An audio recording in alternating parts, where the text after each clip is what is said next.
اللہ رب کائنات نے قرآن مقدس میں فرمایا من یطع اللہ والرسول، جو شخص اللہ اور اس کے رسول کی اطاعت اور اتباع کرتا ہے، فرما برداری کرتا ہے، حکم مانتا ہے، حکم تسلیم کرتا ہے، آرڈر پر عمل کرتا ہے،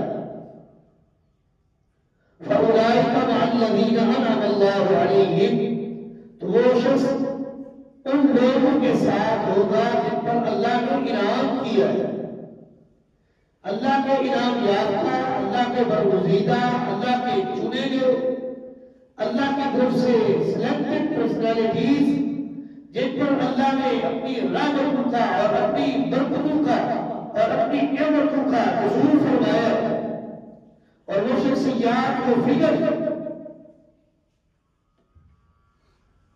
من النبیین، وہ نبی ہے، والصدیقین، اور صدیقین، والشہداء، اور اللہ کے راستے میں اپنی جان قربان کر دینے والے،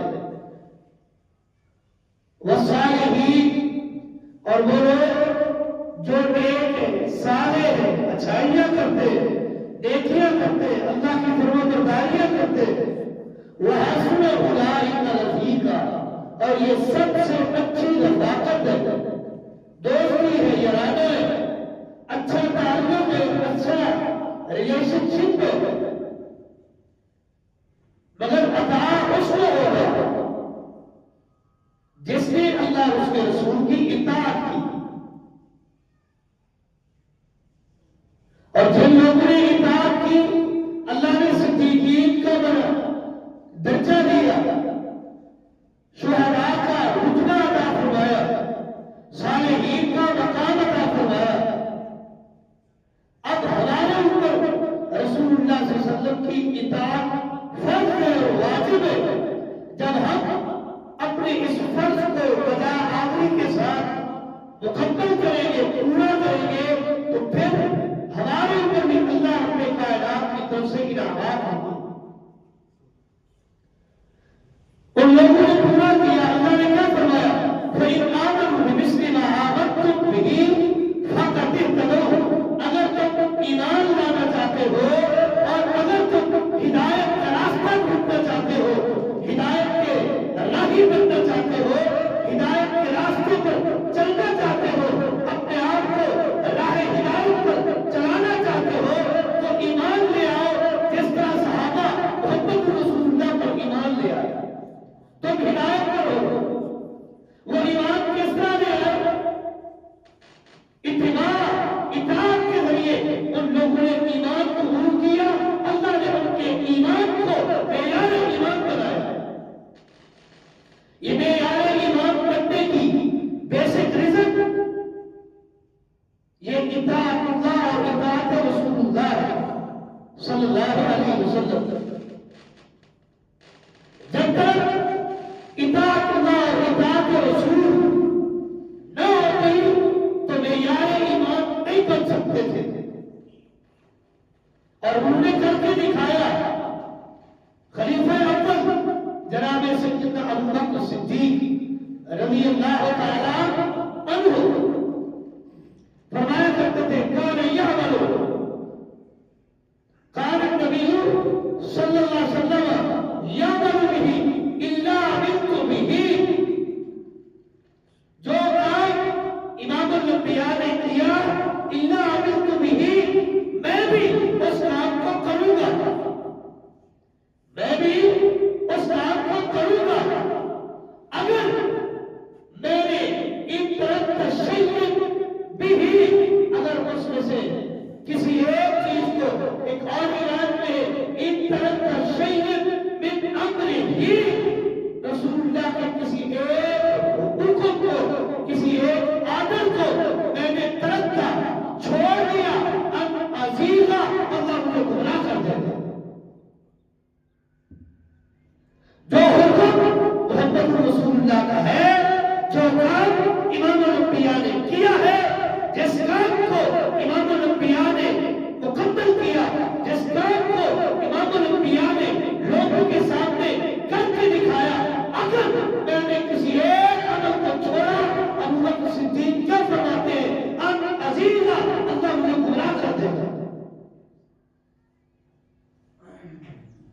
یعنی اصحاب محمد صلی اللہ علیہ وسلم کا نظریہ، ان کی آئیڈیالوجیز، ان کا ایمان، ان کا فیض اور ان کا عقیدہ یہ تھا کہ جو شخص جو چیز محمد رسول اللہ صلی اللہ علیہ وسلم نے کر کے دکھا دی، کسی کام کا حکم دیا، کسی کام کو امام الانبیاء کے سامنے کیا گیا اور آپ نے اس پر سکوت اختیار کیا، خاموشی اختیار کی، روکا نہیں، منع نہیں کیا، آپ کی سنت بنی، آپ کی حدیث بنی، آپ کا قول بنا، آپ کا فعل بنا، آپ کا عمل بنا۔ اگر ان میں سے کسی ایک عمل کو میں نے چھوڑ دیا تو میرے لیے گمراہی کا راستہ کھل جائے۔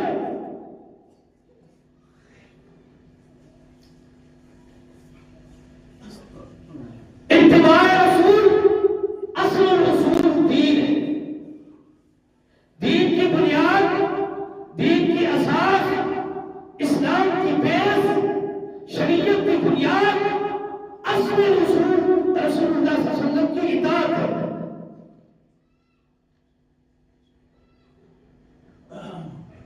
یہ قرآن اور محمد رسول اللہ صلی اللہ علیہ وسلم کا فرمان ایک دوسرے سے جدا نہیں۔ رسول اللہ کا فرمان اللہ کی اس کتاب کی تشریح ہے اور وہی اطاعت رسول ہے، اتباع رسول ہے۔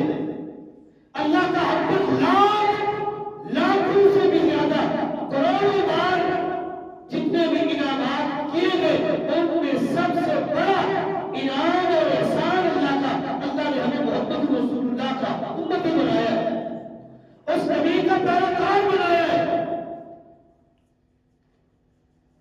جس کے نام کو اگر دیکھا جائے تو محبت ہی ملتی ہے، پیار ہی ملتا ہے، شفقت ہی ملتی ہے، اطاعت ہی ملتی ہے، اتباع ہی ملتی ہے۔ بہت بڑے لغت دان ہیں، انہوں نے کتاب لکھی القاموس الوحید۔ القاموس الوحید عربی ڈکشنری کی بک ہے۔ اس نے محبت کا معنی کیا ہے محبت الذی یحمد مرۃ بعد مرۃ۔ محبت تو اس ذات کا نام ہے جس کا بار بار تعریف کی جائے۔ کوئی لمحہ، کوئی لحظہ، کوئی گھڑی، کوئی ساعت ایسی نہ گزرے جس میں محمد رسول اللہ کی تعریف نہ کی جائے۔ جو شخص تعریف کرتا ہے، تعریف کا حقدار بھی وہی ہے تو امام الانبیاء کا متبع ہو۔ تعریف بھی کرے اور آپ کی اتباع نہ کرے، ایسی تعریف کی ضرورت نہیں ہے۔ تعریف بھی وہ کارگر ہے، تعریف بھی وہ فائدہ مند ہے جس تعریف میں اتباع سنت محمد مصطفیٰ شامل اور خاطر ہے۔ سیدنا عمر فاروق رضی اللہ تعالیٰ عنہ دوسرے خلیفہ ہیں، ایک دن کے بیت اللہ کا طواف کر رہے تھے، حجر اسود کے پاس چل کر گئے اور حجر اسود کو مخاطب ہو کر کہا انی اعلم انک حجر لا تضر ولا تنفع۔ اے حجر اسود، میں جانتا ہوں تو ایک پتھر ہے، لا تضر ولا تنفع، نہ تو کسی کو نقصان دے سکتا ہے، نہ تو کسی کو نفع دے سکتا ہے، کسی کے نفع کا مالک بھی نہیں، کسی کے نقصان کا مالک بھی تو نہیں ہے۔ اتنی کمتر تو میں آپ کو بوسہ اس لیے دے رہا ہوں، اگر میں محمد رسول اللہ صلی اللہ علیہ وسلم کو آپ کو بوسہ دیتے نہ دیکھتا، عمر آپ کو کبھی بوسہ نہ دیتا۔ پتھر نفع نقصان کا مالک نہیں، تیرا بوسہ اس لیے دے رہا ہوں، میں نے محمد رسول اللہ صلی اللہ علیہ وسلم کو تیرا بوسہ لیتے ہوئے دیکھا ہے۔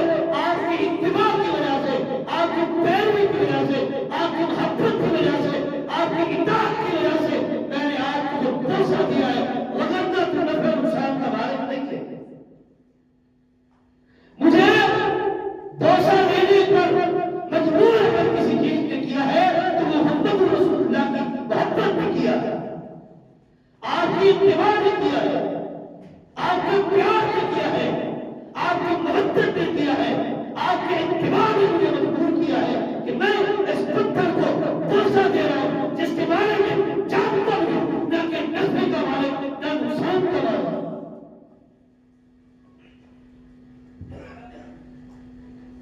جو بات سمجھ آئی، اصل اصول دین اتباع محمد مصطفیٰ پر منتبہ ہے، منتج ہے، اس کے علاوہ دین ہے ہی نہیں۔ کسی کی سوچ فکر، کسی کی فلسفی، کسی کی آئیڈیالوجی، کسی کا نظریہ، کسی کا فیض، کسی کا عقیدہ دین نہیں بن سکتا۔ دین وہ ہے جو اللہ نے محمد رسول اللہ کے قلب اندر پر نازل کیا ہے، وہ اللہ کا قرآن ہے اور محمد رسول اللہ کا فرمان پاک ہے۔ میری اور آپ کی سوچ کتنی پاک اور پوتر بن جائے، دین اور شریعت نہیں بن سکتی۔ جب ابو بکر صدیق کی رائے اور سوچ دین نہیں بن سکتی، جو نبیوں کے بعد افسر بشر ہے اس کی سوچ دین اور شریعت نہیں بن سکتی، تو میری اور آپ کی سوچ اس کی کوئی حیثیت اور اسٹینڈرڈ نہیں ہے۔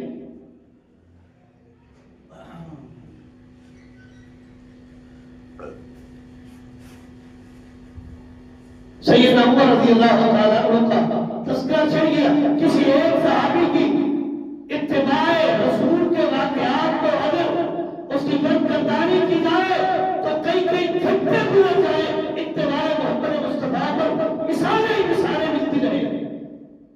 ان لوگوں نے دین کو سمجھا تھا، اسی لیے وہ رسول اللہ کے محب بھی بنے، رسول اللہ کے متبع بھی بنے۔ سیدنا عمر فاروق رضی اللہ تعالیٰ کو فرمایا کرتے تھے، سمع النبی صلی اللہ علیہ وسلم، اس کام کو امام الانبیاء نے کیا ہے، یہ آپ کا عمل ہے، فلا نحب ان نترکہ۔ عمر کے اندر یہ جرأت نہیں ہے، عمر کے اندر یہ طاقت نہیں ہے، عمر اس بات کو پسند نہیں کرتا کہ جو کام محمد رسول اللہ صلی اللہ علیہ وسلم نے کیا ہو اور عمر اس کو چھوڑ دے، ہو ہی نہیں سکتا۔ جس عمل کو امام الانبیاء نے کر کے دکھایا، عمر کے اندر طاقت، جرأت، جسارت نہیں کہ وہ اس کام کو چھوڑ سکے۔ عمر کو محبت ہے محمد رسول اللہ سے، عمر کو پیار ہے امام الانبیاء سے، عمر کو پیار ہے رسول اللہ سے، اس لیے عمر ہر اس کام کو کرنے کے لیے ہر وقت تیار رہتا ہے جو کام محمد رسول اللہ نے کیا صلی اللہ علیہ وسلم۔ اسی لیے تو امیر عمر رضی اللہ تعالیٰ کو جب امام الانبیاء کا فرمان سن لیتے پھر اپنے لکھے گئے آرڈر کو بھی ریجیکٹ کر دیتے تھے اور کیا کہتے تھے، عمر کے آرڈر کی محمد رسول اللہ کی حدیث اور سنت کے آگے کوئی حیثیت نہیں ہے۔ میرے آرڈر کو ریجیکٹ کر دو، ردی کی ٹوکری میں پھینک دو اور محمد رسول اللہ پر نازل ہونے والی اس شریعت اور اس قرآن اور حدیث پر عمل کرو، کیوں کہ ہم مکلف ہے، ہمارے اوپر لازم ہے، واجب ہے، فرض ہے کہ ہم محمد رسول اللہ کی اتباع کریں صلی اللہ علیہ وسلم۔ سیدنا عمر، سیدنا عثمان غنی رضی اللہ تعالیٰ عنہ ایک دن لوگ جمع ہیں، آپ نے کیا فرمایا، اے میرے ساتھیوں، میں آج آپ کو محمد رسول اللہ صلی اللہ علیہ وسلم کا وضو کر کے دکھاتا ہوں۔ پانی منگوایا، وضو کیا، وضو کرنے کے بعد کیا فرمانے لگے، سیدنا عثمان غنی رضی اللہ تعالیٰ کو فرمانے لگے، رأیت رسول اللہ صلی اللہ علیہ وسلم توضأ نحو وضوئی ھذا، میں نے محمد رسول اللہ صلی اللہ علیہ وسلم کو اپنی ان آنکھوں سے اسی طرح وضو کرتے دیکھا جس طرح آج میں نے آپ کو وضو کر کے دکھایا ہے۔ سنن نسائی کے حدیث ہے، صحیح بخاری کے اندر اس کا اثر موجود ہے، اور اس وضو کو دیکھا جائے تو اس وضو کے اندر یہ گدھے کا مسئلہ نہیں ہے۔ اگر ہوتا تو عثمان غنی رضی اللہ تعالیٰ عنہ کر کے دکھاتے، جو انہوں نے دعویٰ کیا، جو انہوں نے دعویٰ پیش کیا کہ میں نے جو وضو کیا ہے اسی طرح میں نے وضو کرتے محمد رسول اللہ کو دیکھا ہے، صحابی رسول امام الانبیاء کا نعوذ باللہ کوتاہ اور جھوٹ نہیں بول سکتا۔ یہ میری اور آپ کی انفارمیشن جو مسٹیک ہے، غلطی ہے، ہماری انفارمیشن کریکٹ نہیں ہے، رانگ انفارمیشن ہمارے تک ڈلیور کی گئی ہے کہ یہ بدھی کا مسئلہ ہے۔ اگر ہوتا تو صحابہ میں عبرت کر کے دکھاتے۔ کیوں؟ سب سے پہلے متبع سنت اگر کوئی تھے تو محمد رسول اللہ کے صحابہ تھا صلی اللہ علیہ وسلم۔ سیدنا علی رضی اللہ تعالیٰ عنہ کے بارے میں نے حدیث میں پڑھا ہے، صحیح بخاری کے اندر ہے، سردیوں کا موسم ہے، آج بھی اس مسئلے کو زیر بحث لایا جاتا ہے کہ جرابوں پر مسح کیا جا سکتا ہے یا نہیں۔ احناف کے نزدیک جرابوں پر مسح جائز نہیں ہے، ان کی اپنی رائے ہے۔ یہ جراب ہو اس پر مسح کر سکتے ہیں جو اتنی موٹی ہو، اس میں سے مٹی نہ گزر سکے، یہ بھی نہ ہو سکے، فلاں بھی نہ ہو سکے۔ یہ آراء، یہ سوچ کی اپنی ہے۔ محمد رسول اللہ صلی اللہ علیہ وسلم نے ان آراء کو پیش نہیں کیا۔ آپ نے خالی لحاظ کا کہا ہے، جو چیز پاؤں کو ڈھانپ دے اس پر مسح کیا جا سکتا ہے۔ تو سیدنا علی مرتضیٰ رضی اللہ تعالیٰ عنہ ان سے پوچھا گیا کہ موضوع پر مسح کیسے کرتا ہے؟ تو انہوں نے کیا جواب دیا؟ لو کان الدین بالرأی لکان افضل الخف اولی بالمسح۔ اگر دین اور شریعت کسی کی رائے اور سوچ کا نام ہوتا، کسی کی رائے اور سوچ کا نام دین ہوتا، تو آج علی کی رائے یہ ہے کہ پاؤں کے تلووں کا مسح کیا جائے۔ کیوں؟ پاؤں کے تلوے مٹی کو چومتے ہیں، مٹی کے ساتھ لگتے ہیں، لیکن دین میں رائے کی گنجائش نہیں ہے۔ دین چاہتا ہے محمد رسول اللہ کی اتباع، اور امام الانبیاء نے پاؤں کے اوپر مسح کر کے دکھایا ہے۔ علی کی رائے بھی اس بات پر دلیل نہیں بن سکتی کہ پاؤں کا مسح نیچے سے کیا جائے۔ کیوں؟ محمد رسول اللہ نے اوپر سے کر کے دکھایا ہے۔ دین میں رائے کی کوئی حیثیت نہیں۔ دین میں حیثیت ہے تو محمد رسول اللہ کی سنت کی اتباع کی حیثیت ہے۔ جس کام میں، جس عمل میں اتباع سنت کو لازم پکڑیں گے، وہ کام، وہ فعل، وہ عمل تمہیں جنت میں لے جائے گا۔ اور جس کام میں اتباع سنت کو پسند ڈالیں گے، ہر وہ عمل، ہر وہ فعل تمہیں جہنم کی طرف لے کر جائے گا۔ جنت میں لے کر جائے گا تو اتباع سنت، اطاعت محمد مصطفیٰ۔ کیوں؟ اللہ نے فرمایا وَمَن يُطِعِ اللَّهَ وَالرَّسُولَ فَأُولَٰئِكَ مَعَ الَّذِينَ أَنْعَمَ اللَّهُ عَلَيْهِم مِّنَ النَّبِيِّينَ وَالصِّدِّيقِينَ وَالشُّهَدَاءِ وَالصَّالِحِينَ وَحَسُنَ أُولَٰئِكَ رَفِيقًا۔ اچھی رفاقت چاہتے ہیں جنت میں، انبیاء کا ساتھ چاہتے ہیں، صدیقین کا ساتھ چاہتے ہیں، شہداء کا ساتھ چاہتے ہیں، صالحین کا، نیکوکار لوگوں کا، محدثین اولیاء اللہ کا ساتھ چاہتے ہیں، تو اتباع سنت کو لازم پکڑنا ہوگا۔ اللہ جنت ملے گا اور ان لوگوں کا ساتھ بھی ملے گا۔ اللہ رب کائنات ہم سب کو متبع سنت بنائے، دین پر عمل کرنے والا بنائے، آپ کی حدیث اور آپ پر نازل ہونے والے قرآن پر عمل کرنے والا بنائے۔ هذا ما عندي والله اعلم بالصواب وما توفيقي الا بالله۔